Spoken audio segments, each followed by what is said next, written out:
We have over 3 million IT experts in the US and over 4 million in India to solve any technical challenges. Over 3 million Uber, taxi, Lyft, Ola drivers, additional workers who were otherwise employed in stores as waiters, showroom operators, etc. And of course, police and National Guards, and literally anyone else who is willing to work. Why don't we manage the shelter in place with this army of people and let the stores, restaurants, showrooms, shops, etc. work? There would be no economic stimulus needed, no free food distributed, no exodus of migrant workers from cities to the villages in India.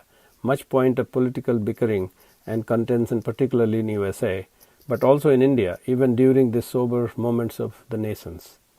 Staff needed to man the stores will be reduced, further reducing any chance of viral communication. However, for this scheme to work, one thing that is absolutely one has to have is a reliable test for the corona and a certification program of corona-free workers. Ideally, everyone should have access to rapid and reliable tests on demand, but at least all the workers essential for health and food industry should be given priority. A sequence of priorities should be established for testing and certification of taxi drivers, grocers, farmers, drivers, barbers, plumbers, electricians, car mechanics, department stores, all kinds of workers that are involved in providing the service.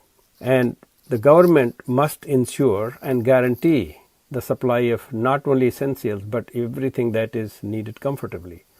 That is the only way to prevent the panic in public, something absolutely needed for social harmony, economic activity, and political stability, in addition to maintaining human health. Chief Justice of India Supreme Court has in fact pulled up the government on the dire consequences of panic being bigger danger than actually the virus. There is absolutely no need to give free money to people as part of economic stimulus in the United States or charity in India. It should be used to put people to work safely in the spirit of supporting the nation at the time of the greatest need. The $2 trillion being offered as economic stimulus in the United States or $5 trillion being offered by G20 nations can facilitate these transformational international initiatives. Otherwise, there is a fair chance that people will suffer for long, if not from COVID-19, then from economic recession or even worse, an economic depression. Fortunately, currently US has advantage of strong currency, trust of other world economies, so that it can raise its debt level by $2 trillion at a fraction of 1% interest rate and still can sell the debt to foreign investors in US currency. According to the Wall Street Journal, interest rates are exceptionally low, in part because of very low inflation. That means the government can finance its borrowing at very little cost. Short-term interest rates are near zero, and the yield on a 10-year treasury note is near 1%. There is an argument to make that China has also benefited from this situation by driving down its economy and share markets so that the international companies basically became cheap to acquire by the government, thus reducing the influence of foreign corporations. Such things can be true for political powers, but focus should be on the tests, safe supply of needs, providing means for people to work safely from home or otherwise, discouraging free money distribution, providing incentives to businesses who hire people to work online, and supporting the remote education system leading to self-help and self-reliance in the life and work. The tactics of business takeovers and voter manipulation are effective in ordinary times, not extraordinary times we are in.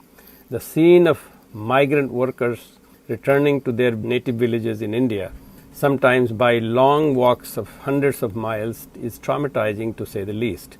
These crowds defy the entire purpose of lockdown, as they are the walking incubator for the virus and may in fact spread it in the villages which are too poorly equipped to fight. Money and resources need to be spent on developing test kits to ensure people can know who and where they can work. Online resources and supporting personnel can help economy and confidence in political and business leadership. something that has served America and India very well. India has been a land of villages since ancient times, and there, in fact, may be some value in that system. The migration of labor class to villages may actually be supportive of short and long-term benefits. Urbanization introduces many problems, including infectious diseases. So ruralization can be easily promoted if financial, educational, and social resources are invested there.